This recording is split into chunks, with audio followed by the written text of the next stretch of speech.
Disclaimer, in this video I'm sharing some of my personal beliefs. Please don't take it as me trying to force anything on you, I'm simply sharing a story. I've always wanted to become someone special, someone different, someone who stood out from the crowd. As a child, I never fit in, not in kindergarten, not in school. I thought that if I became unique enough, maybe I'd finally be accepted.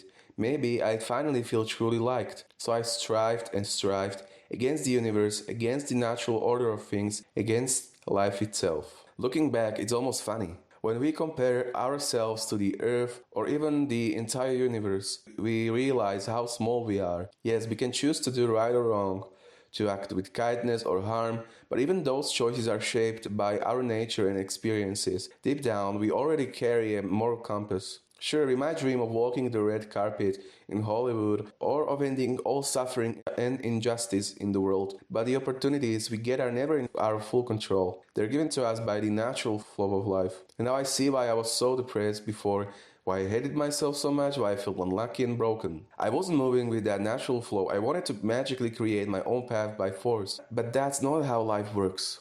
I was pushing against everything, and all it did was leave me drowning. This is one of the great paradoxes of existence. Yes, we can stand up for ourselves, we can fight injustice, we can shape parts of our future, yet at the very same time, so much is beyond our control. And then something shifted. I began to notice how many truly great people were in fact ordinary.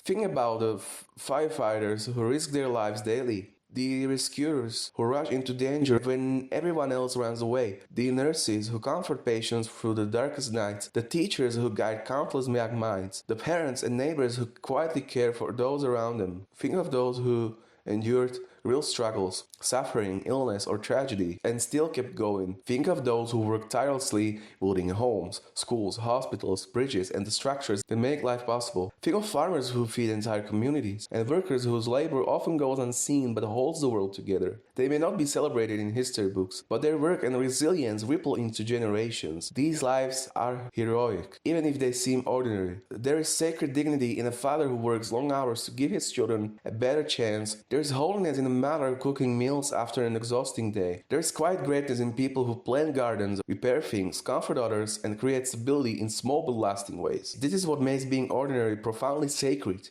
Being ordinary gives your soul oxygen. It gives space for life to flow, for love, for connection, for me. That is super sacred. Ordinary people through their ordinary lives create the conditions for love, for growth, for beauty. And that is not small. That is everything. And there are perks to being ordinary too. It gives you privacy. You're not constantly under the eyes of the entire world. You're free from constant scrutiny. You don't live in fear that every word or action might be misinterpreted. You can simply be human, make mistakes, learn, grow, live. Being ordinary connects you to something eternal. It ties you to billions of other ordinary people whose lives, though quiet, are profoundly meaningful. That connection to me is super sacred. I want to do good where I can. I want to be brave in the face of life. Yes, it's crazy that we work hard, sweating away just to pay for the basics of survival, while we see others flaunting wealth and luxuries. It feels unfair, but billions of people live ordinary lives just like us. What we see online is only a tiny fraction of reality. I want to be the person my faith leads me to, loved for small details, given love in return. I want my soul full of oxygen, full of life, because being ordinary is super sacred. I've been down the other road, the road of delusion. Those who promise you freedom, power,